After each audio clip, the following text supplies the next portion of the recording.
Hi guys, how's everything going? Today we'll be reviewing or teaching these 5 different phrasal verbs. So we'll be starting by this right here. I don't know if you can see the arrow, but I'm pointing to this one that is break up. Then we'll be teaching this one, bring up, then back down, bump into, and carry on. Well, all these 5 different phrasal verbs have different uses, but we'll be seeing in which situations, in which contexts we can use every single one of them, right? So let's start by this one. Well, before we start, I would like to say or to point out how important is for us that we are interested in learning different languages and in speaking English, speaking French, and well, in this world of knowing how to get fluent in a particular or determined language, right? It's important to know that in English, in the English language, there is something that is called phrasal verbs.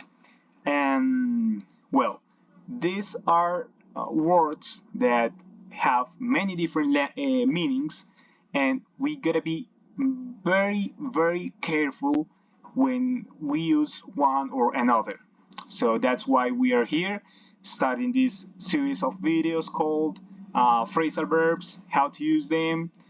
So that's what I just wanted to say because it's very, very important if you really want to get fluent in English and in different contexts. So let's start. At first, we have breakup. Breakup is usually used to signify or to say that something is breaking apart, that something it has stopped its way of function, right? It's stopped working. So we have 4 examples for it. I'm gonna zoom here a little bit. We have the first example says, or the first sentence, sad stories breaks me up. It makes me cry. Well, so when we use break up here in this sentence, it means that someone is feeling down in the dumps or feeling kind of sad, or it's feeling or is in a mood in which he would like to cry, right? So it's very sad, the person in this situation. So we can use this phrasal verb in a very effective way because, for example, someone does not like to see poor animals suffering, maybe on the streets, or maybe hearing about or listening to sad stories in which someone is having a hard situation. So that would eventually make that person break up emotionally, right? So we have here that sad stories breaks me up, it makes me cry. All right? Then we have Mary and James broke up last week. So at first we mentioned that break up is a phrasal verb that means that something breaks apart or that its pieces, its parts are not working properly. So, and this can be applied in every single context. Emotionally, when something material or a device technologically. So, in this case, is something emotional, right? This regards, or this is regarding a relationship between these 2 people, Mary and James. So when we say that a couple of people is breaking up or broke up or has broken up, it means that they are not together anymore. Okay, so Mary and James broke up last week. It means they are not in a relationship anymore.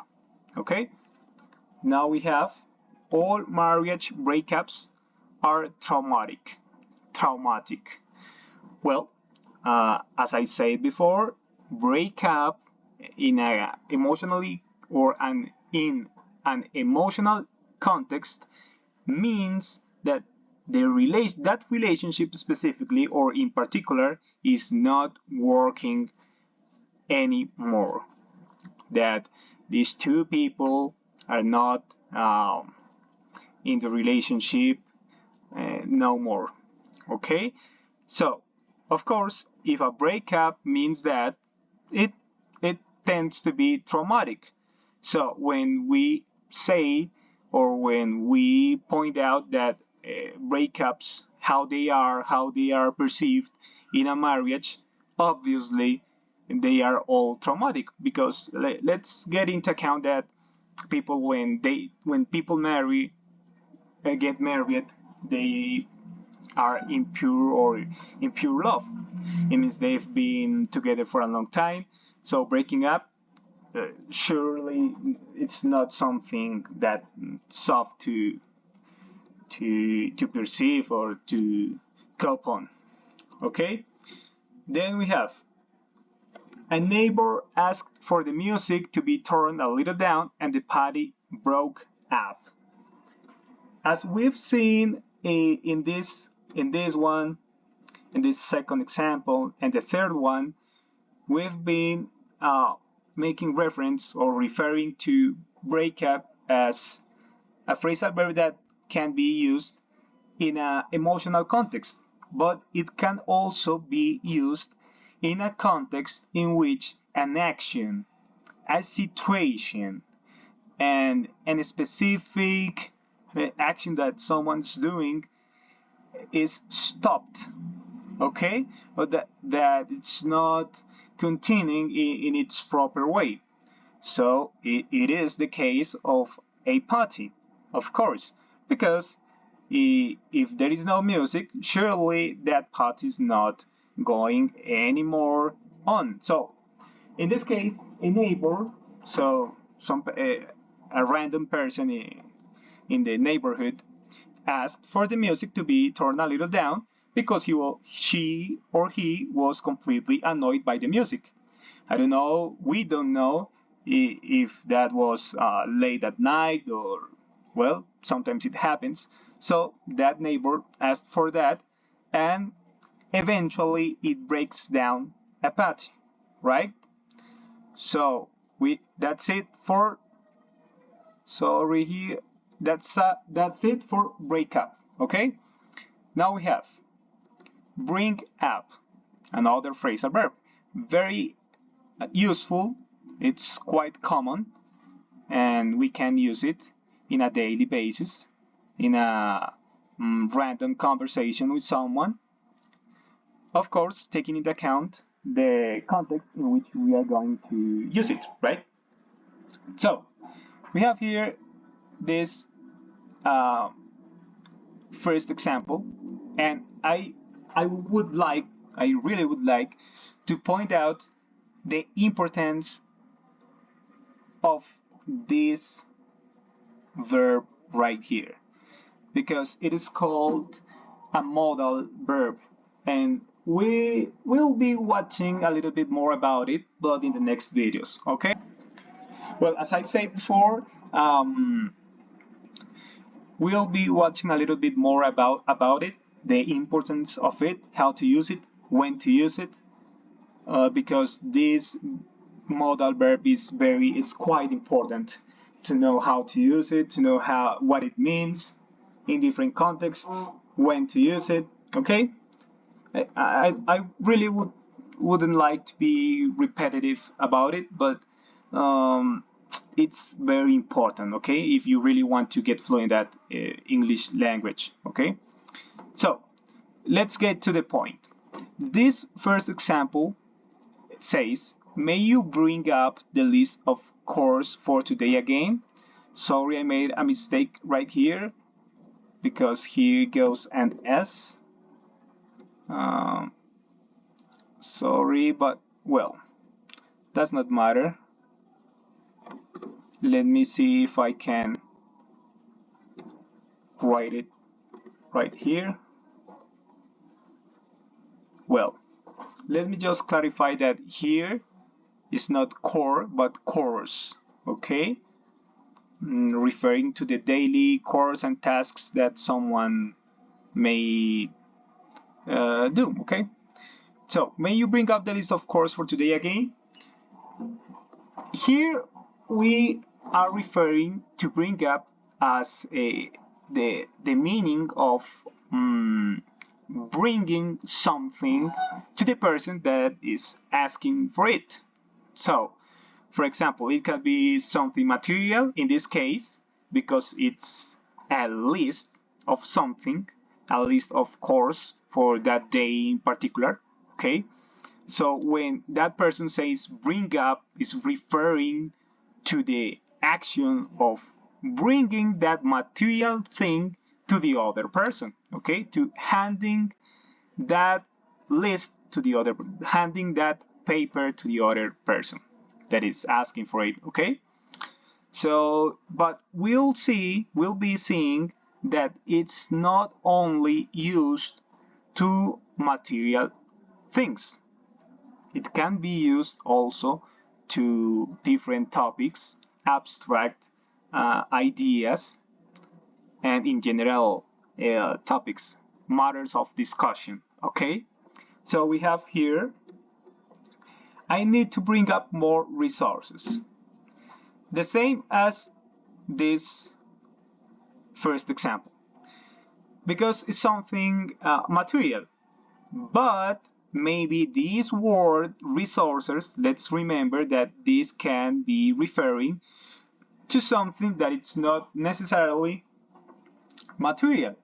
Resources can be gold, resources can be money, but resources can be also ideas, can be also topics of discussion, can be also, you know, like other things that are not material but are useful in a certain or particular way or context, okay?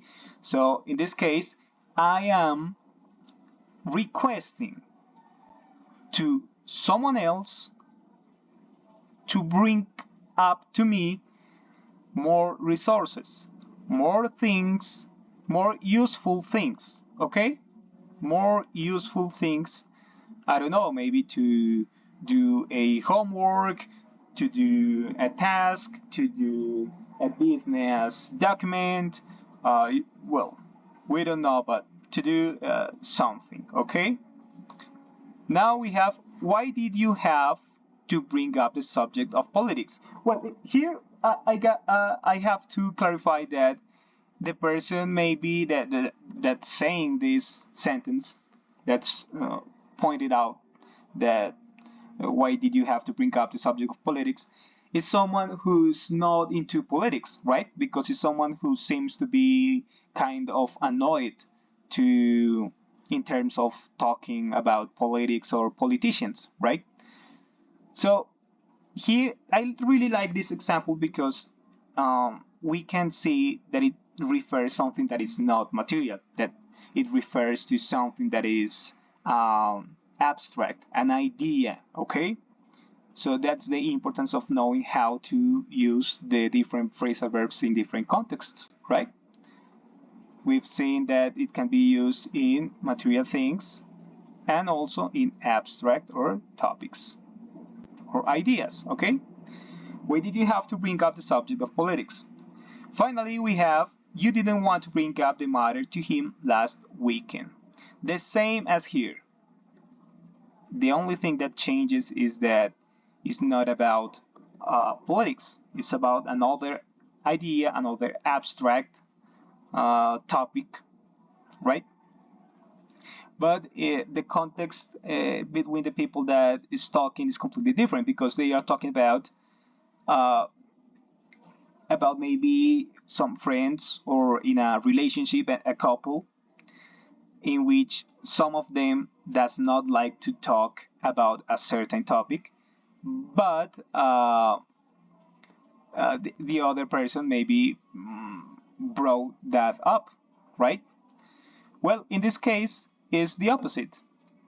Because it says you didn't want to bring up the matter to him last weekend. Maybe it was a very important topic, a very important topic of discussion, and eventually that other person was waiting to talk about that, but it seems he or she didn't want to, right?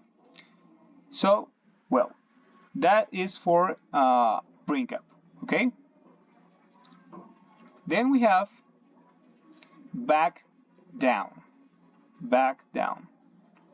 It's compound. This phrasal verb is compound by two different words.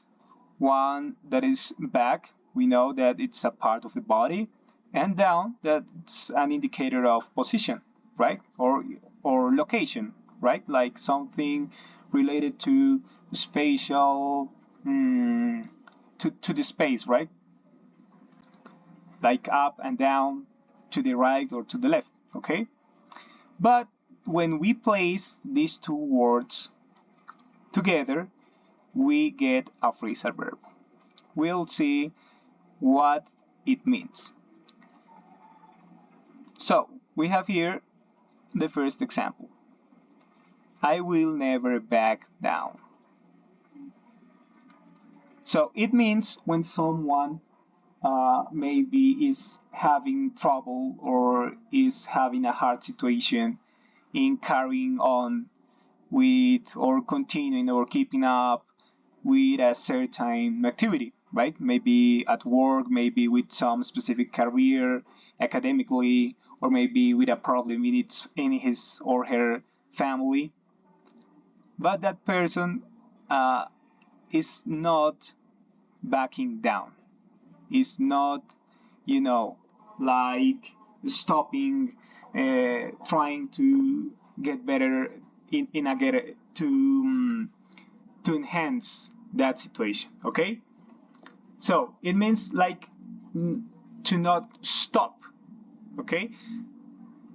Well, here the person might be referring to any kind of situation, because we can say that maybe something like physical. Let's say, for example, I'm writing a book, and if I say I will never back down writing this book, it means that I will not stop writing this book. It means that I will continue, I will keep myself motivated in order to finish that book, okay? So that's why it's important to know how to use back down, because it does not always means to stop, to not stop something, okay? We'll see why. Here we have this other one. She will not back down unless she gets fluent. It's very similar to the last one, right? Because it's something that, well, in this case, it's surely it's not something that is material or physically. It's something related to, like a learning process, something that it's an activity, right? But that is continuous, okay?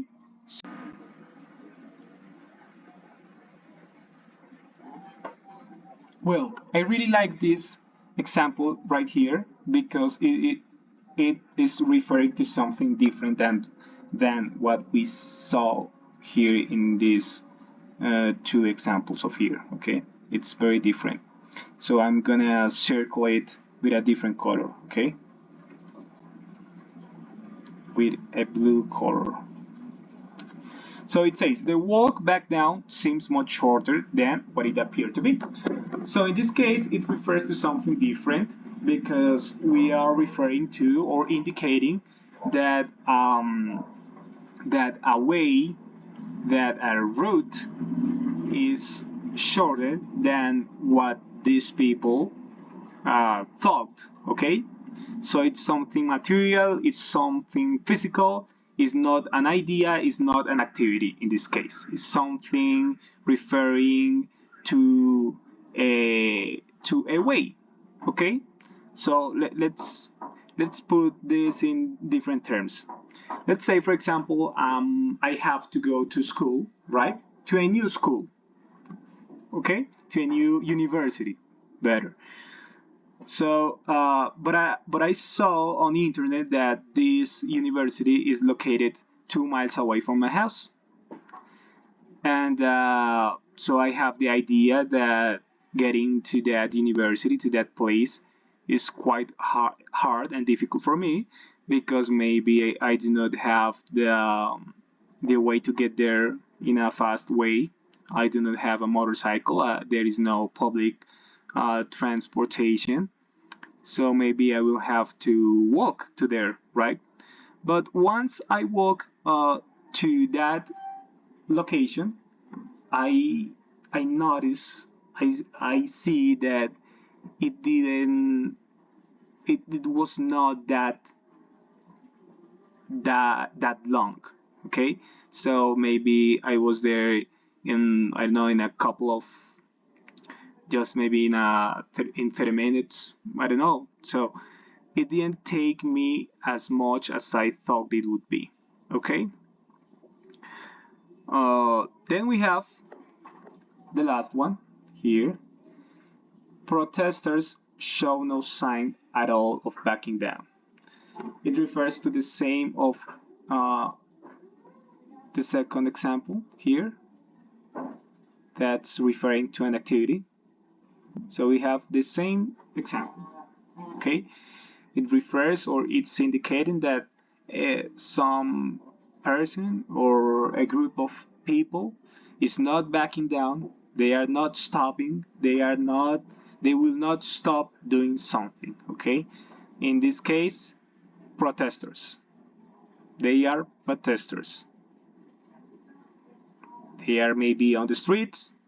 They are shouting. They are uh, maybe jumping, running, we don't know, or maybe they are quite pacific, maybe it's a peaceful protest, we don't know, but they are not showing any sign of backing down. Okay,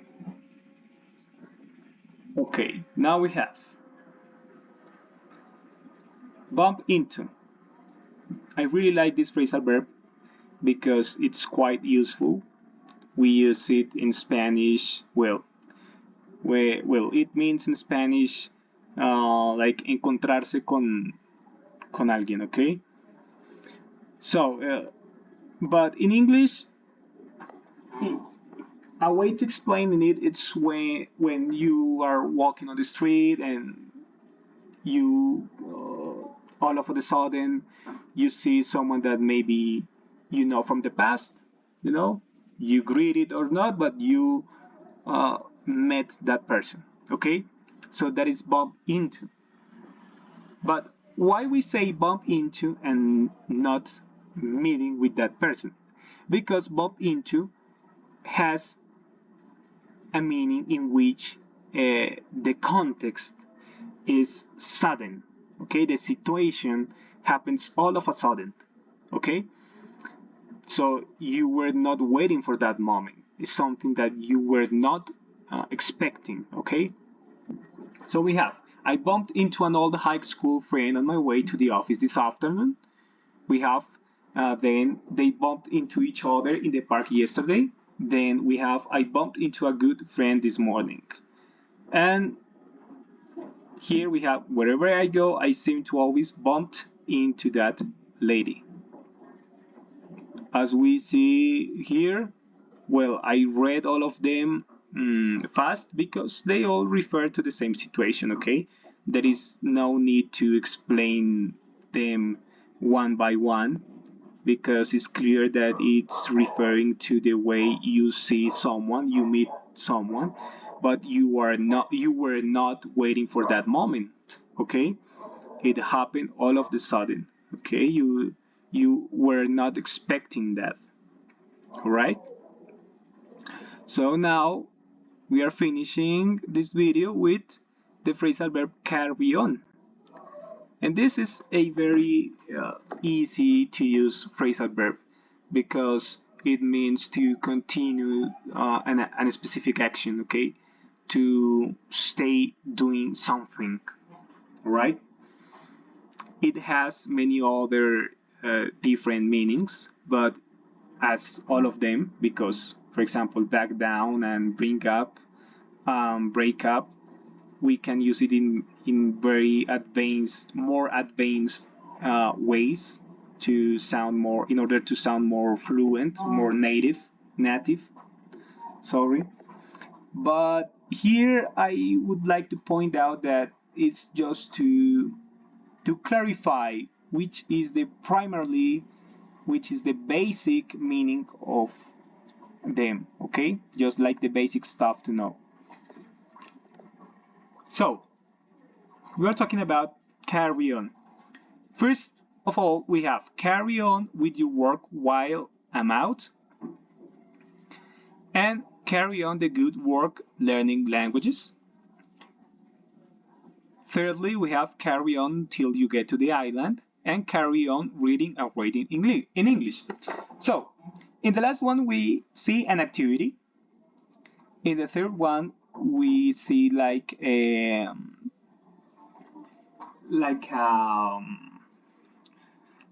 action as well, but an action of going to a location, okay? Like a travel, a trip, all right? In the second place, we have carry on the good work learning languages. It means like carrying on with the effort, the motivation, and the good work as it says, okay? And carry on with your work while I am out. So it's also as this one right here. So this one and this one are quite similar because they are referring to an activity. In this case, work, and in this case, reading and writing. So if you are not carrying on with your work, it means that you are stopped, okay? That you are not continuing to work. And in this case, here, if you are not carrying on reading and writing in English, it means you stop reading and writing English. You see?